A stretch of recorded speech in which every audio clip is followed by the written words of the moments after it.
Mata Hari, the execution that shocked the century. A seductress of kings, generals, and spies who fell into her arms, an accused traitor to the nations who put her on trial during one of history's most gory wars for allegedly betraying them to the enemy. On the morning of October 15th, 1917, she was to face death before the firing squad, the bandana that was offered to blind her. This woman refused, cool and brazen, fixed her eyes right upon her killers. This is the story of Mata Hari, the world's most infamous spy. Or was she? The execution ground was somber that morning. A chill hung in the air of the courtyard of the Saint-Lazare prison in France, while the faint light of dawn ill-lit the scene. Mata Hari, née Margaretha Gertruida Zell, walked calmly, her silk robe fluttering softly with the breeze. Witnesses described her as composed, almost serene. Unlike so many who met such an end, she did not cry or plead or resist. Offered a blindfold, she refused. "I want to die looking at my executioners," she said, according to reports.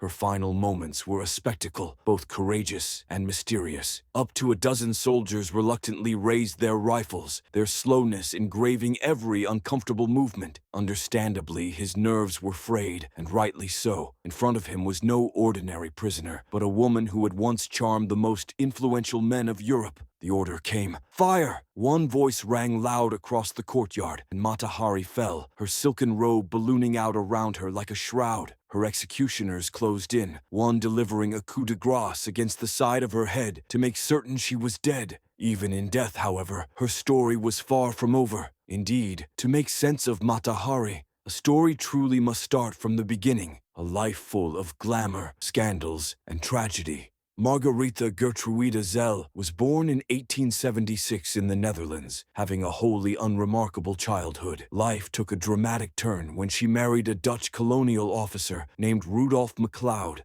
The marriage was far from happy. Rudolf was abusive, and life in the Dutch East Indies was dogged by tragedy, including the death of their young son. She would eventually escape that sad marriage and reinvent herself. So Margaretha moves to Paris, where she becomes Mata Hari, the royal Javanese woman of the dance. High sensuality, provocative, the overnight sensation wowed audiences by her beauty, by her grace, the mystique with which she brought it. But the charm of Mata Hari extended well beyond the variety and cabaret stages to that of courtesan. She mingled throughout the years with high-ranking officials, diplomats, and military officers all around Europe, taking lovers both in the Allied and Central Powers, the eventual cause of her demise. With World War I full of paranoia and espionage, her relationships with influential men from opposing sides made her suspect number one. In 1917, French intelligence intercepted messages pointing at her as a German spy, codenamed H-21.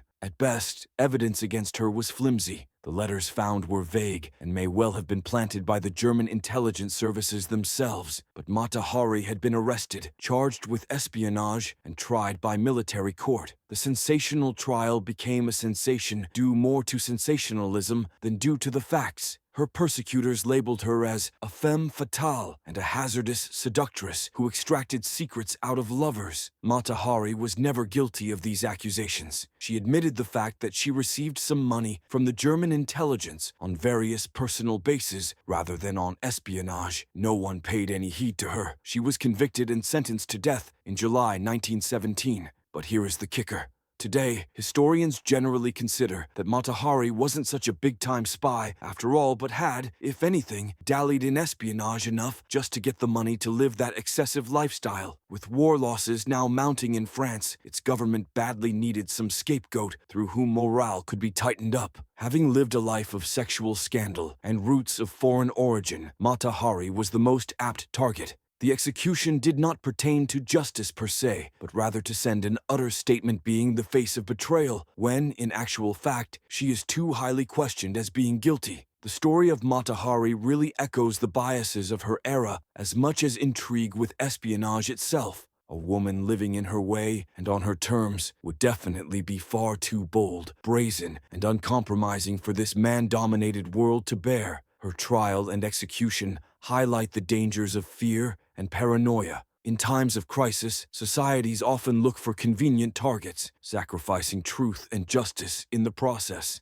Mata Hari's life and death remind us of the human cost of scapegoating and the peril of rushing to judgment. Her story is, too, a story of resiliency. Even her death did not find her behaving as others may have expected. She refused to be blindfolded, a last act of defiance, a last act of control in a life so full of upsets. But what does Mata Hari's sad tale have to teach us? Maybe that when there is a general atmosphere of fear reigning in the air, all judgments on the basis of this needed being looked out for. The stories need interrogation, an investigation of facts, justice to be delivered, rather than being sacrificed at the altar of convenience or propaganda. What do you think about this? Dangerous spy, scapegoat, or somewhere in between? Mata Hari's story is but a mirror of social fears and prejudice that society has. How does it reverberate today? Leave your comments below. I'd love to hear your perspective on this fascinating and tragic chapter of history. If you liked listening to this story, then don't forget to like, comment, and subscribe to the channel for more deep dives into the stories that made our world. Your every like and subscription brings us closer to finding out and sharing more stories like this. Thanks for watching. Keep exploring, keep learning, and see you in the next video.